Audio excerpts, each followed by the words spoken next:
오늘 우리에게 주신 하나님의 말씀은 마태복음 21장 1절부터 11절까지입니다. 찾으신 후 저와 여러분이 한 절씩 교독하신 후 마지막 절은 다 함께 합독하시겠습니다. 마태복음 21장 1절부터 11절까지입니다. 그들이 예루살렘에 가까이 가서 감람산 벳바게에 이르렀을 때에 예수께서 두 제자를 보내시며 이르시되 너희는 맞은편 마을로 가라. 그리하면 곧 매인 나귀와 나귀 새끼가 함께 있는 것을 보리니 풀어 내게로 끌고 오라. 만일 누가 무슨 말을 하거든 주가 쓰시겠다 하라. 그리하면 즉시 보내리라 하시니 이는 선지자를 통하여 하신 말씀을 이루려 하심이라. 일러스되 시온 딸에게 이르기를 내 왕이 내게 임하나니 그는 겸손하여 나귀 곧 멍에 매는 짐승의 새끼를 탔도다 하라 하였느니라. 제자들이 가서 예수께서 명하신 대로 하여 나귀와 나귀 새끼를 끌고 와서 자기들의 겉옷을 그 위에 얹음에 예수께서 그 위에 타시니 무리의 대다수는 그들의 겉옷을 길에 펴고 다른 이들은 나뭇가지를 배에 길에 펴고 앞에서 가고 뒤에서 따르는 무리가 소리 높여 이르되 호산나 다윗의 자손이여 찬송하리로다. 주의 이름으로 오시는 이여 가장 높은 곳에서 호산나 하더라. 예수께서 예루살렘에 들어가시니 온 성이 소동하여 이르되 이는 누구냐 하거늘 무리가 이르되 갈릴리 나사렛에서 나온 선지자 예수라 하니라. 아멘. 시온에 따라 크게 기뻐할지어다. 예루살렘에 따라 즐거이 부를지어다. 보라, 내 왕이 내게 임하시나니 그는 공의로우시며 구원을 베푸시며 겸손하여서 나귀를 타시나니 나귀의 작은 것 곧 나귀 새끼니라. 아멘. 오늘은 종려주일입니다. 특별히 예수님께서 이 땅에 태어나시기 약 500년 전쯤에 포로에서 돌아온 예루살렘 포로 귀환민들이 성전을 지어갑니다.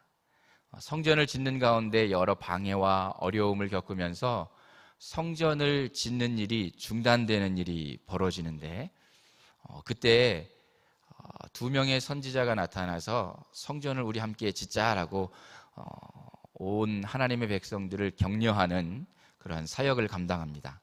그 두 선지자가 학개라는 선지자와 스가랴라는 선지자입니다.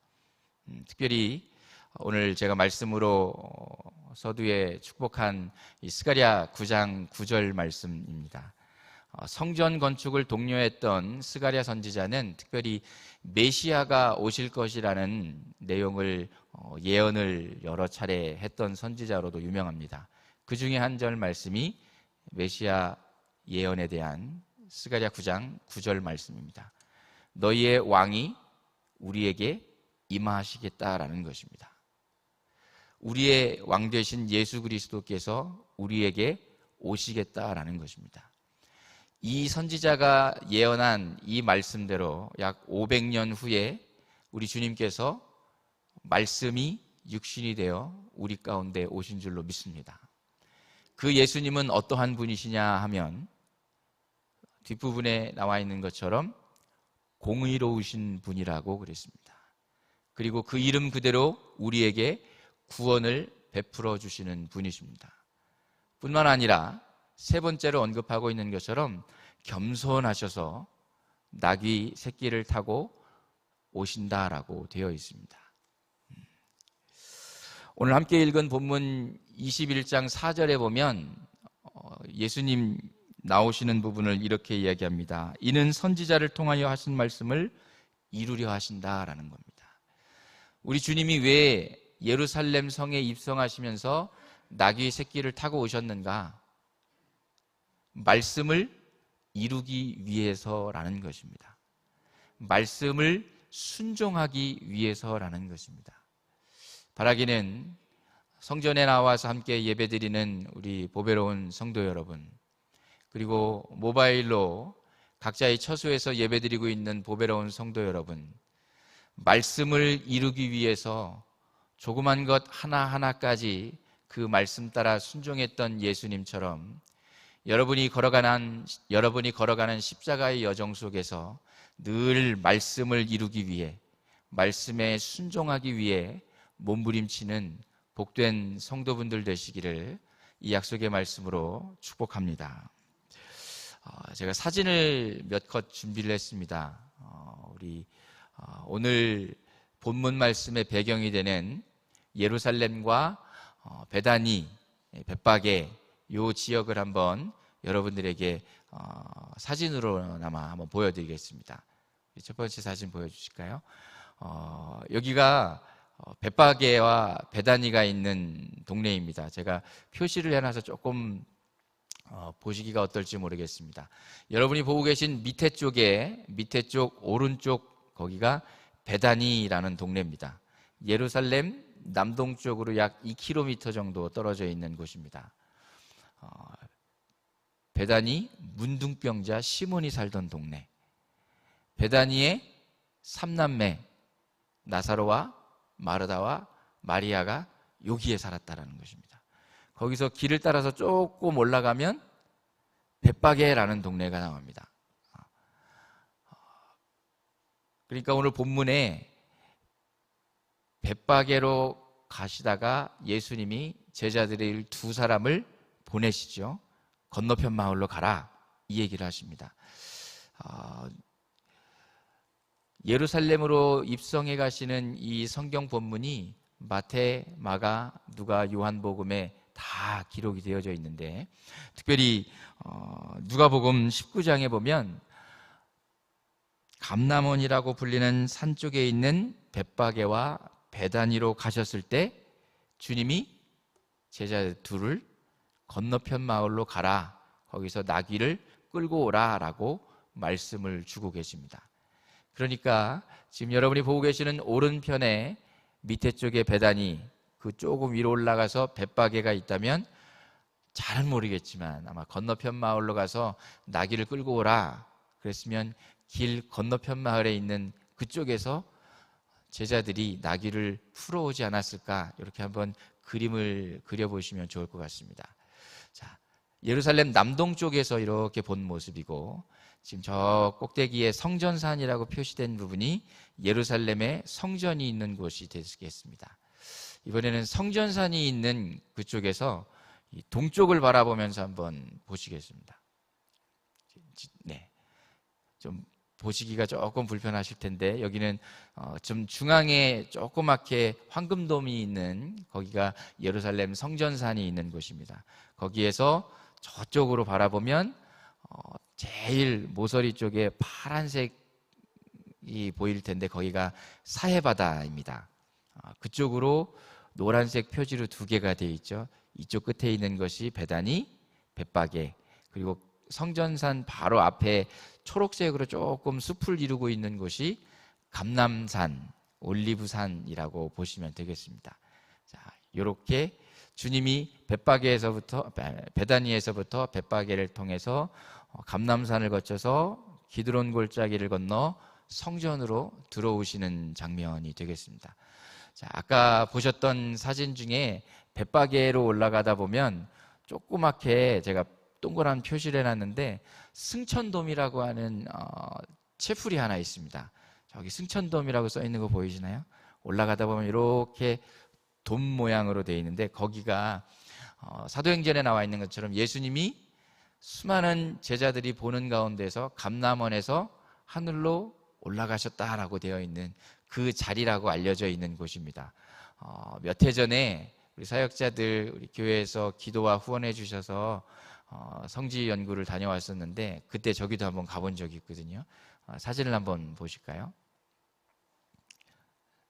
여기는 이제 벳바게 동네를 들어가는 입구 쪽에 주님이 벳바게에서 건너편 마을에서 나귀 새끼를 타고 데려와서 타고 가셨다라는 것을 기념하기 위해서 저렇게 조각품이 있어서 사진 한번 찍어봤습니다. 자, 이게 승천돔입니다. 저 자리에서 예수님이 승천했다라고 알려져 있는 곳이고, 그 자리를 표시해 놓고 거기에 이렇게 조그만한 돔 모양의 채풀을 만들어 두었었습니다. 네, 제가 사실 승천돔에서 한번 저렇게 표시해 봤는데, 네. 자, 우리가 베다니에서부터 이번엔 그러면 성전으로 주님이 아마 이 길을 따라서 가시지 않으셨을까라는 생각에서 제가 드론 영상을 하나 준비를 했습니다. 한번 봐주시면 예루살렘을 저렇게 아마 예수님이 입성하셨을 것 같고요. 네. 자, 지도가 이렇게 등장하죠. 네. 저쪽이 예루살렘입니다. 예루살렘의 남동쪽 2km 지점에 저희가 베다니가 시작이 되겠죠. 1번이 베다니 마을입니다. 그리고 2번이 벳바게가 되겠죠. 3번이 성전산이 있는 곳입니다. 4번은 그 사이에 있는 기드론 골짜기, 5번이 성전산, 3번은 감람산이 되겠죠. 자, 한번 쭉 따라서 가보겠습니다. 아마 예수님이 제자들과 함께 이렇게 나귀를 타고 예루살렘 쪽으로 가시지 않으셨을까 싶습니다. 쭉 타고 올라가는 거죠. 네, 쭉 타고 올라갑니다. 저 옆에 오른쪽에 승천돔도 보이시나요? 네, 방금 지나갔는데 저렇게 해서 지금 저 푸른 숲이 있는 곳이 성전산 건너편에 있는 감람산이 되겠습니다. 그렇게 해서 쭉 앞에 보이는 성전까지 아마 주님이 그렇게 지나가시지 않으셨을까. 네, 예루살렘 가이드를 한번 여러분들과 함께 해본 것 같습니다. 자, 오늘 제가 여러분들과 함께 말씀을 나누고 싶은 내용은 특별히 나귀 새끼를 타신 예수님의 모습을 한번 같이 묵상해 보고 싶어서입니다. 왜냐하면 오늘이 주님께서 나귀 새끼를 타고 예루살렘으로 입성하신 종려주일이기 때문에 그렇습니다. 마태복음 21장 오늘 본문의 5절에 보면 시온 딸에게 이르기를 내 왕이 너에게 임할 것이다. 그런데 그 사람은 메시아인 그 예수님은 겸손하여서 멍에 매는 짐승의 새끼를 탔다라고 되어 있습니다. 나귀 새끼를 탔다라는 거예요. 서두에 말씀드렸던 것처럼 말씀을 이루기 위해 나귀 새끼를 타셨습니다. 그런데 오늘 본문에 보니까 무엇 때문에 그래요? 겸손하셔서 나귀 새끼를 탔다라고 말씀하고 있습니다. 여러분을 축복했던 스가랴 9장 9절 말씀에서도 동일하게 그는 겸손하여서 나귀 새끼를 타셨다라고 말씀하고 있습니다. 내 경험, 내 가지고 있는 생각, 혹시 내가 가지고 있는 고집들이 누구에게나 조금씩은 다 있을 것입니다.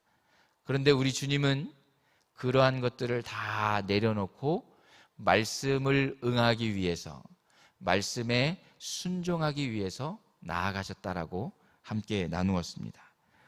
말씀 앞에 자기의 모든 것들을 잠시 내려두고 겸손히 말씀 앞에 순종하려는 예수님의 모습이 나귀 새끼를 타고 예루살렘으로 입성한 주님의 모습에서 밝히 드러나 보이고 있다는 것입니다.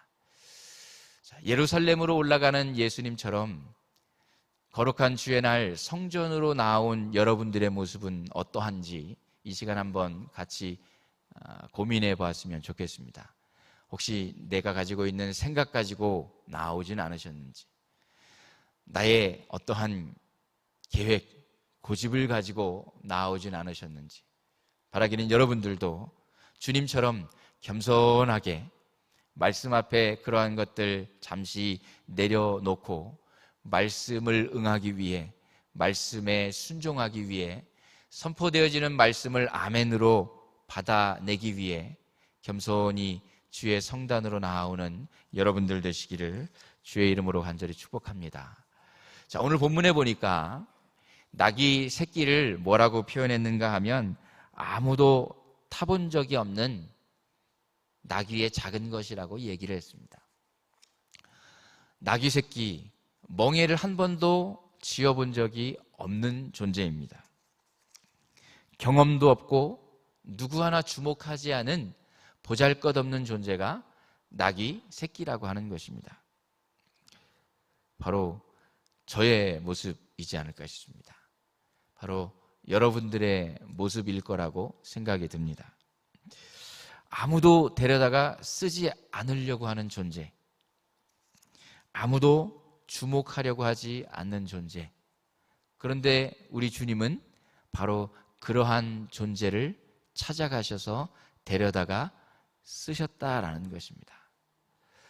버려진 존재, 주목하지 않은 존재, 경험도 지혜도 없는, 정말 어찌 보면 어느 곳 하나 쓸데없어 보이는 그런 연약한 존재들을, 저와 여러분 같은 그러한 존재들을 주님은 주목하시고 불러내신다라는 것입니다. 마태복음 10장에 보면 2절부터 4절 말씀에 예수님의 12제자의 이름이 쭉 열거가 됩니다. 여러분이 잘 아시는 것처럼 시몬이라 불리는 베드로가 있죠. 그의 형제 안드레가 있습니다. 세베대의 아들 야고보와 요한이 있죠. 그리고 또 누가 있나요? 빌립이 나옵니다. 바돌로메가 있고요. 도마가 있습니다. 또 누가 있죠? 세리 마태가 있어요.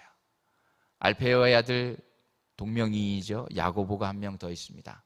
그 다음에 다데오라고 불리는 제자가 있고, 마지막 2명 가나나인 시몬과 가롯 유다, 예수를 판 자입니다. 자, 2절부터 4절에 나와 있는 12제자들 이름들을 하나하나 살펴보십시오. 갈릴리라고 하는 저 북쪽의 촌사람들입니다. 마태는요, 성경에 기록되어 있죠. 아예 세리 마태라고 적어놨습니다. 그 당시에 세리는 민족의 고열을 빨아내는 식민지 사회 앞제비 같은 존재들입니다. 가나나인이라고 표현하고 있는데, 가나나인이라는 건 열심당원을 말합니다. 폭력적인 사람이었다라는 것이죠. 세베대의 아들 야고보와 요한도 상당히 과격하고 폭력적인 성향을 가진 사람들이었습니다. 그래서 주님이 그 두 형제를 가리켜서 우레의 아들 보아너게라고 별명을 붙이시기까지 했던 사람들입니다. 마지막 언급된 가롯 유다, 주님을 팔았던, 스승을 배반했던 사람이죠. 도마는요, 얼마나 의심이 많았던 사람인가요? 예수님의 12제자들의 면면을 하나하나 살펴보면 배신자, 앞잡이, 의심 많은 자, 시골 촌에서 태어난 사람들, 과격하고 성정이 급했던 사람들, 보잘것없는, 아무도 주목하지 않는, 경험도 미천한 그러한 자들을 주님은 불러내시더라는 겁니다. 저와 여러분들도 그러한 은혜 가운데 이렇게 믿음으로 불러내 주셔서 어렵지만 십자가의 여정을 걸어가고 있는 줄로 믿습니다. 사랑하는 여러분, 우리는 비록 부족하지만, 우리는 비록 연약하지만 불러주신 주님을 나귀 새끼처럼 우리 등에 태우고 순종하는 걸음으로 예루살렘 그 성전을 향하여 한 걸음 한 걸음 걸어가는 우리 모두 될 수 있기를 주님의 이름으로 간절히 축복합니다. 자, 나귀 새끼를 통해서 제가 여러분들과 함께 오늘 묵상하고 싶은 내용은 다음과 같습니다. 자, 두 제자를 보내서 나귀 새끼를 데려오라 말씀하십니다. 자, 나귀 새끼를 데려오기 위해서 먼저 행해야 할 일이 있습니다. 그것은 뭐냐면 성경에도 기록되어 있는 것처럼 풀어서 데리고 와야 합니다. 먼저 풀리는 역사가 있어야 한다는 것입니다. 우리가 함께 보셨던 그 본문과 동일한 내용의 역사가 사복음서에 다 기록되어 있다고 말씀드렸는데, 특별히 누가복음 4장 18절 19절 말씀에 우리 담임 목사님께서 올 한 해 은혜의 해를 선포하시면서 주신 말씀이 있죠. 주의 성령이 누구에게요? 내게 임하셨으니 이는 가난한 자에게 복음을 전하게 하시려고 내게 기름을 부으시고 나를 보내사 누구에게요? 포로된 자에게 자유를, 눈먼 자에게 다시 보게 함을 선포하며 눌린 자를 자유롭게 하고 눌린 자를 자유롭게 하고 주의 은혜를 선포하게 하려 하심이라 라고 했습니다. 포로된 자를 자유롭게 하는 것입니다. 눌린 자를 자유롭게 하는 것입니다. 풀어 데리고 오는 이유는 눌린 것을 풀어내기 위함이라는 것입니다. 이 땅에 많은 사람들, 심지어는 성도라 부름받은 우리들조차도 참 많은 것에 눌려 있습니다. 어떤 분들은 과거에 좋지 않은 경험들에 혹시 눌려 있는 분들도 있을 것입니다. 질병이나 병마에 눌려 있는 보배로운 성도분들도 계시죠. 혹시 어떤 분들은 열등감 속에 눌려서 주님이 주신 이 복된 은혜를 온몸으로 받아내기에 참으로 힘겨운 삶을 살아가는 분들도 있습니다. 어떤 분들은 우울증으로, 또 어떤 분들은 교만함에 눌려있는 분들도 있을 줄 압니다. 그리고 가지고 있는 자기의 잘못된 습관, 그러한 것들에 눌려서 제대로 된 신앙생활을 못하는 분들도 혹 있을지 모르겠습니다. 보배로운 여러분, 우리 그러한 눌린 것에서 나귀 새끼를 풀어주셨던 주님의 그 놀라운 능력 안에서 혹시나 여러분이 눌려있는 그런 것에서 자유할 수 있는 복된 은혜가 거룩한 이 주님의 날 받는 말씀을 통해서 풀어지는 역사가, 눌려지는 것에서 자유해지는 역사가 있기를 주님의 이름으로 간절히 축복합니다. 요한복음 8장 32절 말씀에 여러분이 너무도 잘 아시죠? 진리를 알지니 진리가 너희를 자유롭게 하리라. 진리 되신 예수님이, 말씀 되신 예수님이 여러분을 자유케 하실 줄 믿습니다.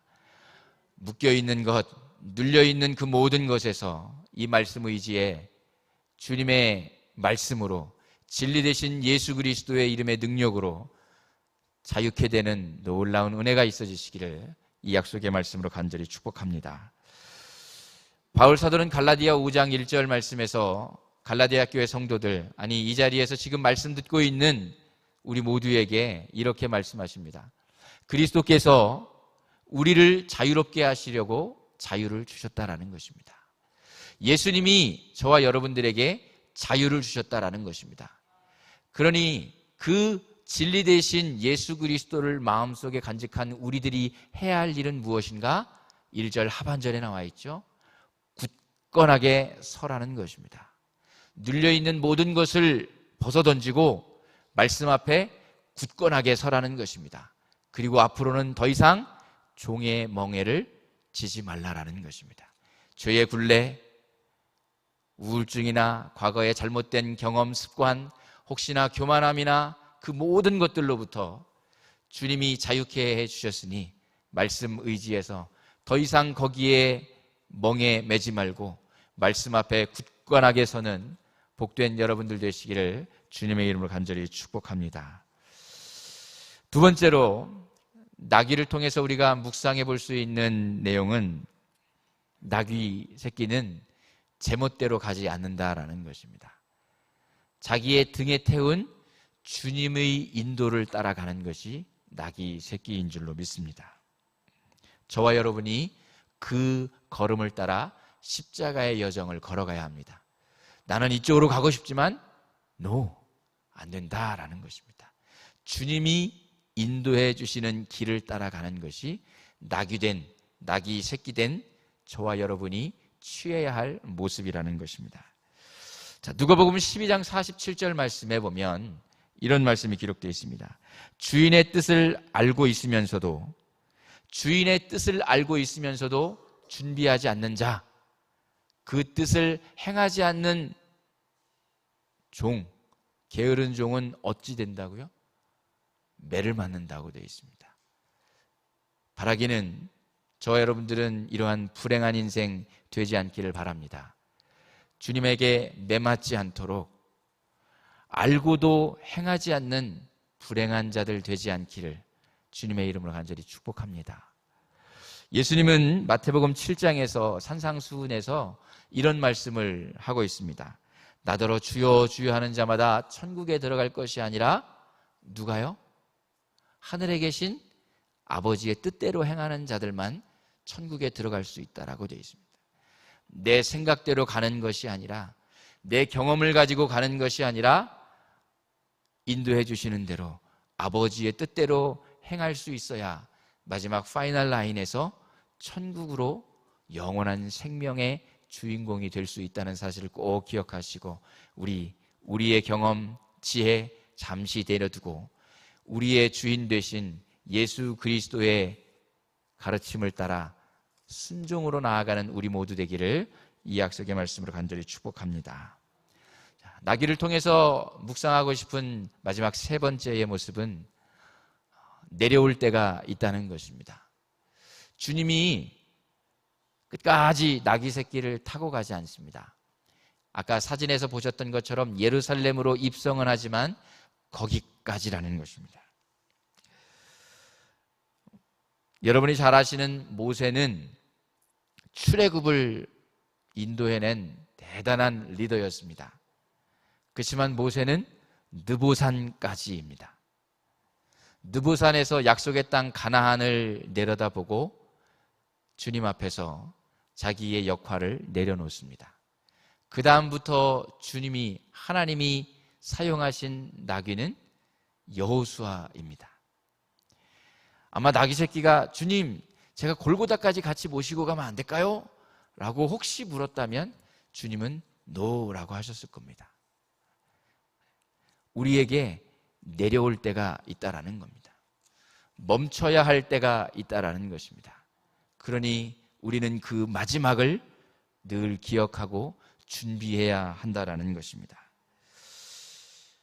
요한복음 9장 4절 말씀에 때가 아직 낮음에 나를 보내신 이의 일을 우리가 해야 하나니, 밤이 올 것인데 그때는 아무도 일할 수 없다라는 것입니다.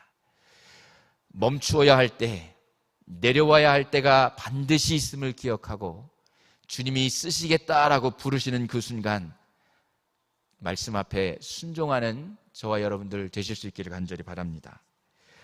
밤이 옵니다. 내려올 때가 옵니다. 그때 가서 주님 제가 열심히 하겠습니다 라고 해도 소용이 없다라는 것입니다. 바라기는 저와 여러분들 마지막을 기억하고 주님이 말씀하실 때 아멘으로 순종하며 겸손히 따라가는 보배로운 성도분들 되시기를 간절히 바랍니다. 마지막 한 구절을 같이 읽고 말씀을 마치려고 합니다. 마태복음 24장 45절 46절 말씀인데 우리 허락하시면 합독해 보겠습니다. 시작.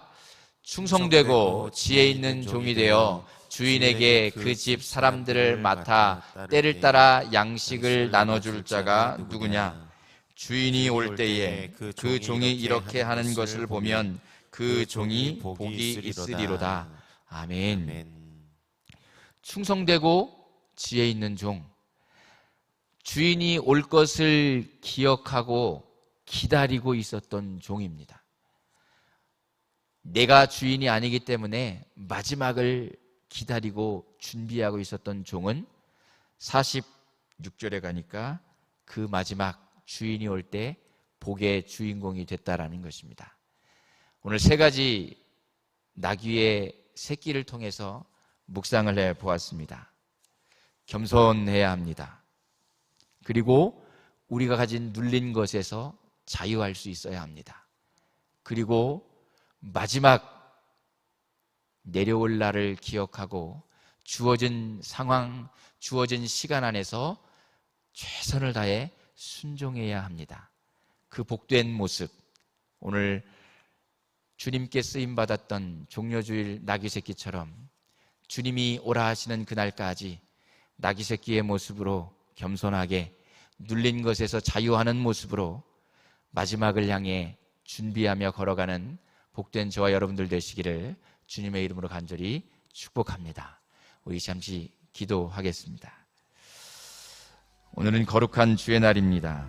특별히 고난주간을 시작하기에 앞서 승리의 모습으로 나귀 새끼를 타고 입성하신 종려 주일입니다. 살아계신 하나님, 나귀 새끼를 통해 우리의 모습을 한번 돌아보았습니다. 하나님, 나의 신앙의 걸음이 겸손하게 해 주시옵소서. 혹여나 내가 그 어떤 것에 눌려 있다면 하나님, 주의 능력으로 자유케 해 주시옵소서. 어두울 때, 일할 수 없는 밤이 올 때를 기억하고 하나님, 내게 주어진 상황, 내게 주어진 시간, 내게 주어진 여건 속에 말씀 앞에 최선을 다해 준비하고 쓰임받기 위해 달려가는 내가 되게 해 주시옵소서. 우리 주의 이름 한번 크게 부르짖고 합심하며 나귀 새끼의 모습을 묵상하며 기도하도록 하겠습니다. 주여, 살아계신 하나님 감사합니다. 거룩한 주의 날 새벽, 주의 거룩한 성단으로 나와 함께 예배를 드리고 나귀 새끼의 모습을 통하여 묵상할 수 있는 은혜 베풀어 주시니 감사합니다. 한 번도 멍에를 매지 않은 경험도 지혜도 믿음도 부족한 나를 들어 사용하신 주님 감사합니다. 보잘것없는 나이지만 들어 사용하시는 주님의 그 부름 앞에 아멘으로 순종하며 겸손히 나아가는 우리 모두 되게 해 주시옵소서. 포로된 자에게 자유를, 눈먼 자에게 다시 보게 함을 전파하며 아버지 하나님, 자유를 허락해 주셨습니다. 눌린 자를 자유롭게 해 주셨습니다. 하나님, 혹시 내가 과거의 습관에 눌려 있다면, 혹시 내가 교만함에 눌려 있다면, 혹시 내가 내 아집과 고집 속에 눌려 있다면 아버지 하나님, 이 약속의 말씀처럼 나를 눌린 것으로부터 자유롭게 하시고 아버지 하나님을 모시고 내 마음속 왕좌에 예수 그리스도를 모시고 주님과 함께 순종의 모습으로 동행해가는 아름다운 신앙인들 되게 해 주시옵소서. 일할 수 없는 밤이 옵니다. 마지막이 옵니다. 모세가 내려놓고 여호수아의 때가 옵니다. 아버지 하나님, 일할 수 없는 그 때가 있음을 기억하고 겸손히 주님 부르실 때 아멘으로 순종할 수 있는 내가 되게 해 주시옵소서. 아버지 하나님, 거룩한 주의 날 주의 성단으로 나오는 보배로운 성도들을 축복하시고 저들의 걸음걸음 위에 약속하신 복을 충만케 부어 주시옵소서. 말씀을 전하시는 담임 목사님과 각 교육부서에서 사랑하는 다음 세대들과 함께 말씀을 선포하실 우리 목사님들, 전도사님들을 축복하여 주시고 저들이 선포하는 말씀으로 인하여 온 성도들이, 사랑하는 다음 세대들이 말씀 앞에 은혜 받고 도전받아 또 한 주간을 믿음 안에서 살아갈 수 있도록 주님 역사해 주시옵소서. 악하고 더러운 것 틈타지 못하도록 성령 하나님께서 지키시고 막아 주시기를 간절히 바라옵고, 예배로 나오는 모든 성도들과 다음 세대들의 가슴에 오직 주님께만 영광 돌리는, 오직 아버지 하나님께만 집중하는 아름다운 신앙의 무릎이 되게 해 주시옵소서. 아버지 하나님, 시내가 푸른나무 교회를 축복하시고 주님 앞에 말씀을 실천해 가기 위하여 몸부림치는 보배로운 성도들과 교회 공동체 위에 하나님 감당할 수 있는 겸손함을 더하시고, 하나님 감당해낼 수 있는 능력을 더하여 주시고, 아버지 하나님 감당할 수 있는 믿음, 은혜 더하여 주시옵소서. 모리아호를 건축해 가고 있습니다. 하나님께서 하나부터 열까지 세심하게 간섭하여 주시고 온 성도들이 마음을 모아 기쁨으로 자원하는 마음으로 축제와도 같은 건축이 이루어져 갈 수 있도록 하나님께서 세밀하게 간섭하여 주시옵소서. 주님 감사합니다. 오늘도 함께하신 하나님을 기대합니다.